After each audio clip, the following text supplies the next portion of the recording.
We've changed it to Orange City Life because it's probably gives a better reflection of actually what we do. Our previous name, Central West Photo News, and originally Orange Photo News, I think it caused a few problems for big advertisers, the big nationals and the government and that sort of thing. People who make these decisions in places like Canberra, Orange, Sydney, like that. And I think if they're looking at options for newspapers in somewhere like a place like Orange, and they see a title that says Central West Photo News, they could be forgiven for thinking it's perhaps a photography magazine or something about photos, where in actual fact we really are just a community newspaper, a free community newspaper. We've changed the name now because with so much happening in the newspaper game at the moment, we did have to move with the times. I think the whole regional newspaper scene is about to change, and it is changing very, very quickly, and I wanted us to be there right at the forefront when these changes absolutely hit, because if we don't, we're going to sink. The Photo News name and the concept, when it started in Dubbo about 7 years ago. We did use a lot of photos, that was what it was about, but it's evolved since then, and it's evolved into, if you like, a community newspaper. We now cover stories and events and happenings and people's achievements and things like that. We don't cover the car accident down the main street or the brawl at the hotel the other night, nothing like that. We cover, I guess, a lot of people regard it as a good newspaper, but it's just interesting community news, information. Some of that can be what people would describe as more hard news, but we tend to focus on social, community, shopping news, things like that. And so the Photo News name, or the photo in the Photo News name, really isn't relevant, because all stories, whatever they are, quite often involve photo or photos, and so none of that will change. The only thing that's really going to change is that the name of the paper will change. What's in the paper won't change much. The design will change a little bit. It'll perhaps have a bit more of a magazine feel or look to it, and we don't mind that, because some people have had a bit of trouble just putting us in the right box, as it were, and that's another reason for the change. The day of the traditional newspaper, say like the Central Western Daily for argument's sake, I feel those days are fast coming to an end.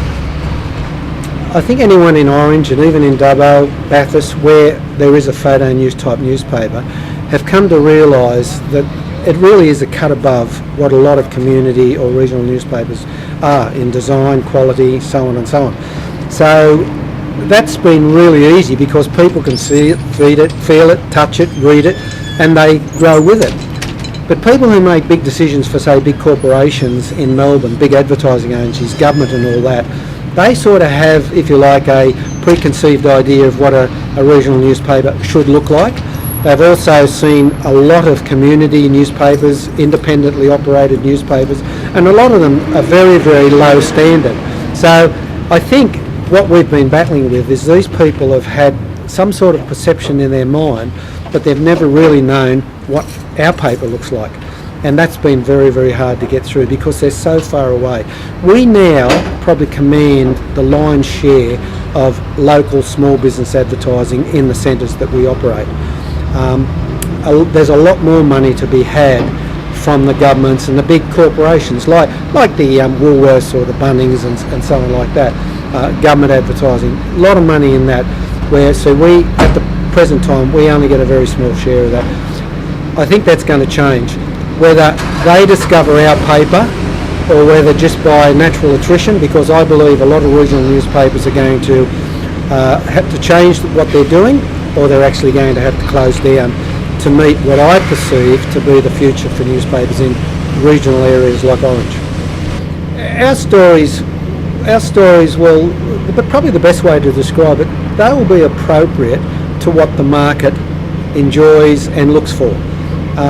See, for a long, long time, people in a newspaper expect to read about news. They expect to read reports. They expect to read, in fact, detailed reports, extensive reports, the story about a particular issue or event or something like that. But news generally, and not just in newspapers, but it's become very, very what I'd call fluffy, a bit like what we do in photo news. Our stories are meant to be more entertainment than anything else. They're not necessarily meant to change public opinions or change the government or anything like that.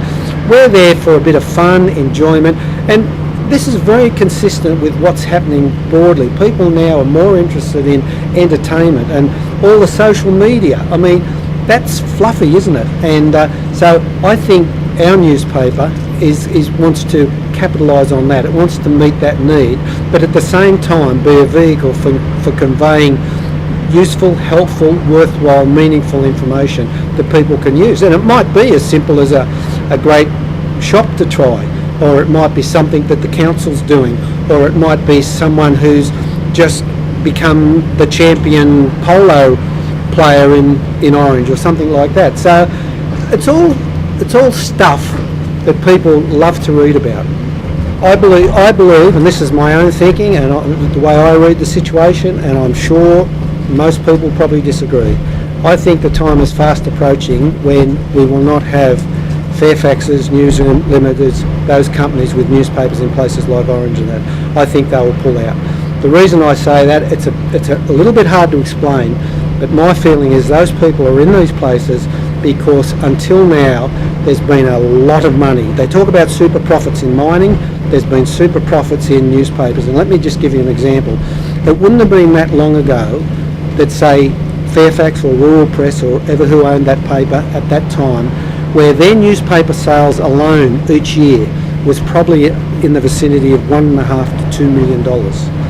Because, you know, newspaper, that's how many newspapers they used to sell each day over a year. Today, that figure is probably halved, maybe even less, because people are becoming less and less interested in buying a newspaper, paying for it, because there's so many free options.